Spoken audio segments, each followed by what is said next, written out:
नमस्कार, स्वागत है आप सभी का। आज हमारे बीच एक ऐसे शख्सियत हैं, बात करने वाले हैं।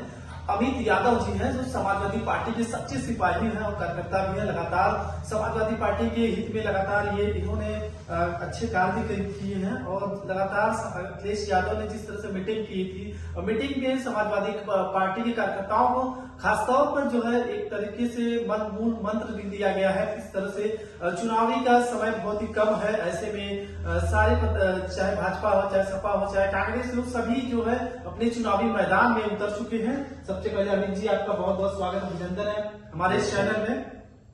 सर ये बताइए, 2024 चुनाव नजदीकी कम आ गई है, तो ऐसे में भाजपा की तैयारी शुरू हो चुकी है। क्या क्या लगता है समाजवादी पार्टी की किस तरह से तैयारियां चल रही है? देखिए,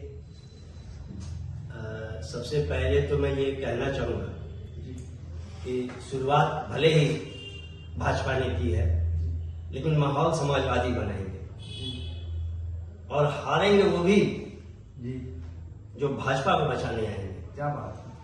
और 2024 में पूरे देश की जनता ने ये तय कर रखा है कि इस भाजपा को, जो तानाशाही वाली सरकार है, इसको देश से उखाड़ कर फेंकेंगे। लोगों ने रोजगार के नाम पे और शिक्षा स्वास्थ्य के नाम पे भारतीय जनता पार्टी ने जो जुमलेबाजी की और हमारे देशवासियों को उनकी मूलभूत सुविधाओं से वंचित रखकर अपने जुमलेबाजी में बजाने का प्रयास किया है, उसको करारा जवाब दिया जाएगा। तो एक सवाल मेरा ये है, उत्तर प्रदेश की कानून व्यवस्था के बारे में आपकी राय क्या है? देखिए, उत्तर प्रदेश की कानून व्यवस्था सब जग जाहिर है और मैं समझता हूं कि इस पे हमसे पूछने के बजाय तो आपको वो डॉक्टर पटेल जिनकी हत्या जलालपुर में हुई, उनके परिजनों से पूछना चाहिए, उनके बच्चों से, उनकी विधवा पत्नी से पूछना चाहिए। अभी कुछ दिनों पहले खेतासराय में 2 सगे भाइयों की हत्या की गई, उसकी बहन से पूछना चाहिए, उनके माता पिता से पूछना चाहिए। असली जो कानून व्यवस्था है उसके बारे में यही लोग बता सकते हैं। कुछ दिन पहले, आजकल अपराध तो इतना जबरदस्त बढ़ गया है कि उत्तर प्रदेश को तो सही मायने में अगर देश के खराब कानून व्यवस्था की राजधानी बनाना हो, अपराध की राजधानी बनाना हो, तो आज के तारीख में उत्तर प्रदेश देश का सबसे बड़ा अपराधों की राजधानी है। सर, ये 24 में अखिलेश यादव एक बड़े नेता के रूप में माने जाते हैं और नेशनल स्तर के राष्ट्रीय समाजवादी पार्टी के राष्ट्रीय अध्यक्ष हैं, तो वो किस तरह से 24 में क्या भूमिका रहेगी और किस तरह से दावेदारी कर रहे हैं 24 में? देखिए, माननीय राष्ट्रीय अध्यक्ष जी जो हम सब मीटिंग किए थे लखनऊ में, आराध्य नेता, तो वो तो जरूर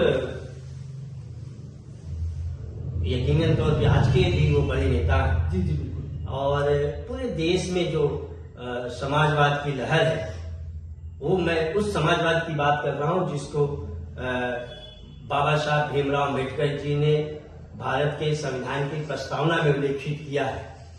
और वो समाजवाद जिसको जयप्रकाश जी, राजनारायण जी, लोहिया जी ने समय समय पर आगे लेकर आगे आए और श्रद्धेय नेताजी ने जिसको सींचा, तो आज माननीय अखिलेश यादव जी पर देश के सभी समाजवादियों की निगाह है।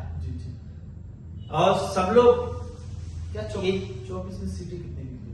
देखिए, जो सीटें निकले न निकले वो तो बात की बात है। अभी हम अगर राष्ट्रीय अध्यक्ष जी की बात कर रहे हैं तो मैं कहना चाहूंगा, जो समाजवाद लाए हैं वही संविधान बचाएंगे, जो प्रदेश को सजाए हैं वही अब देश को सजाए। क्या बात है, आपकी ये लाइनें जो है तब दिल छू देती है। और मुझे यकीन है कि राष्ट्रीय अध्यक्ष माननीय श्री राजधानी बनाना हो, अपराध की राजधानी बनाना हो, तो आज के तारीख में उत्तर प्रदेश देश का सबसे बड़ा अपराधों की राजधानी है।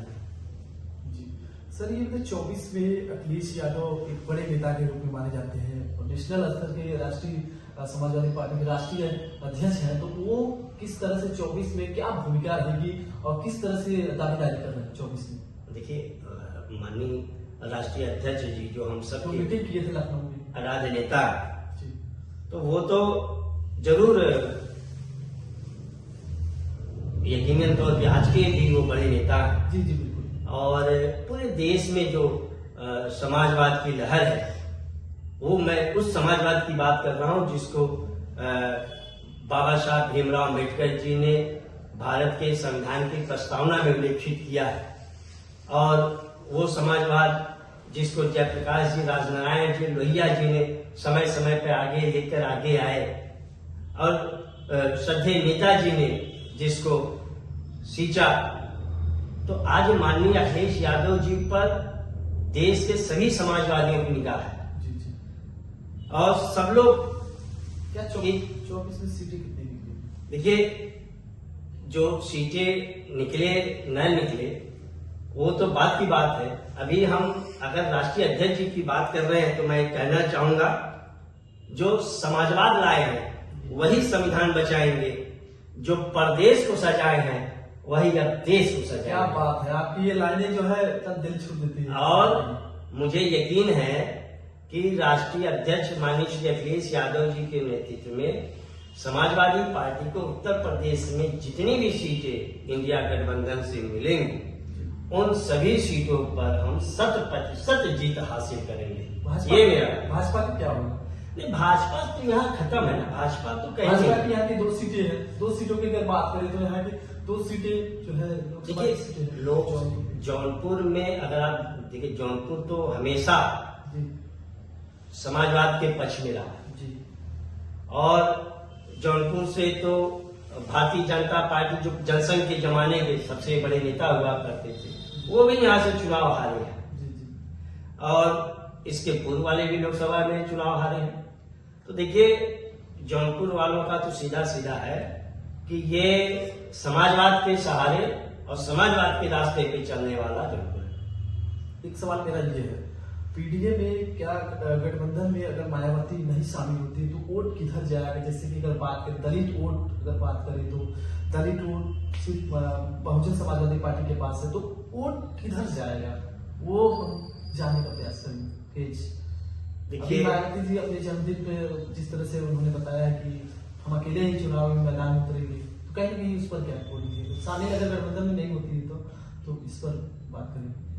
देखिए, समाजवादी पार्टी जो पीजीए हैं, पिछड़ा दलित अल्पसंख्यक है, जी जी बिल्कुल, इनके मान सम्मान और स्वाभिमान की लड़ाई जी लड़ता जा रहा है। जी और अगर आप दलित वोटों की बात करेंगे जी तो जो मैं विभिन्न जगहों पे जाता हूँ, जी, जी। जिनसे बातचीत होती है, जी दलित समाज ने आज एक नारा दे रखा है कि बसपा से बैर नहीं, लेकिन भाजपा तेरी खैर। उससे अगर हम उत्तर प्रदेश की बात करें तो उत्तर प्रदेश के दलित ये जानते हैं कि अगर भाजपा को हराना है तो वहां पे आज उत्तर प्रदेश के अंदर समाजवादी पार्टी ही केवल बीजेपी को हराने में सक्षम है। ऐसे में यह जरूर है कि वो आज 22 के चुनाव में जो उत्तर प्रदेश का दलित समाज है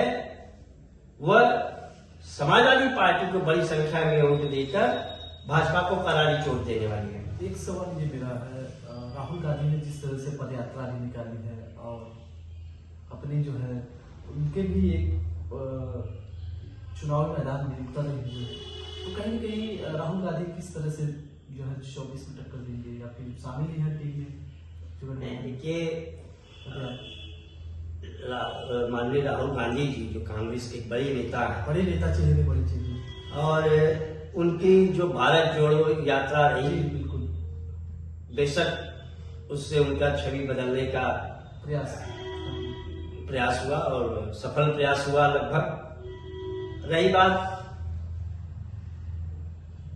जो हमारा इंडिया गठबंधन सारी चीजें तय कर रखा है, जी जी, और हमारे बड़े नेता समय समय पर तय करते रहते हैं क्या करना चाहिए। हाँ, तो चाहे राहुल गांधी जी हो, चाहे श्री तेजस्वी यादव जी हो, चाहे माननीय श्री अखिलेश यादव जी हो, चाहे नीतीश कुमार जी हो, चाहे श्री ममता बनर्जी जी हो, सारे नेता अपने अपने विचार इंडिया के लोगों को बचाने का प्रयास कर रहे हैं। कहीं कहीं सिर्फ फोकस। जी, तो अब इंडिया गठबंधन में कौन उम्मीदवार होगा, क्या चीजें होंगी, ये बात की चीजें।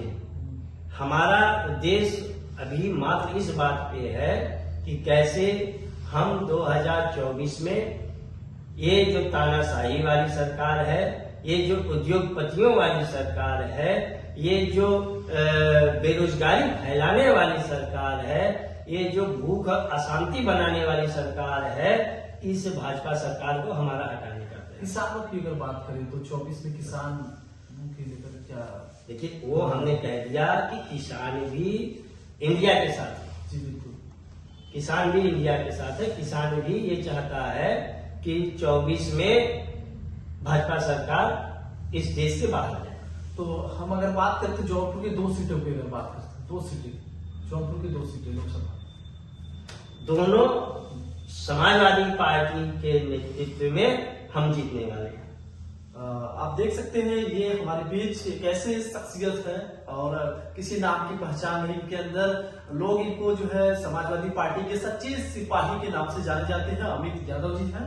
अमित यादव जी ने जिस तरह से बताया है कि 2024 में हमारी जो है लोकसभा की सीटें दोनों के दोनों समाजवादी पार्टी के झोली में रहेगी। और बता दें, इस तरह से का बहुत ही कम समय बचा हुआ है, चुनावी दौर बहुत ही तेजी से चल रहा है। ऐसे में जिस तरह से अमित यादव ने अपनी बात रखी है हमारे चैनल पे, और जितने भी ऑडियंस इनको देख रहे हैं, और इस मुद्दे तमाम मुद्दे 2024 में समाजवादी पार्टी के तमाम ऐसे मुद्दे हैं। क्या लगता है 2024 में किसकी होगी सत्ता, कौन बनेगा प्रधानमंत्री, ये तो जनता तय करेगी। इस खबर को देखने के लिए हमारे तमाम दर्शकों का आभार रहेगा, क्योंकि थोड़े समय के लिए मैं रुकूंगा। चुनावी मुद्दे या फिर पॉलिटिक्स की हर खबरें मैं अपने चैनल के माध्यम से आम जनमानस तक पहुंचाऊंगा। जन जन की आवाज जनता तक मैं पहुंचाऊंगा। न डरेंगे न डराएंगे, डंके की चोट पे सच खबरें दिखाएंगे। तब तक के लिए लेते हैं छोटी सी इजाजत। तब तक के लिए मैं जाता हूँ, छोटी सी ब्रेक। जय हिंद जय भारत।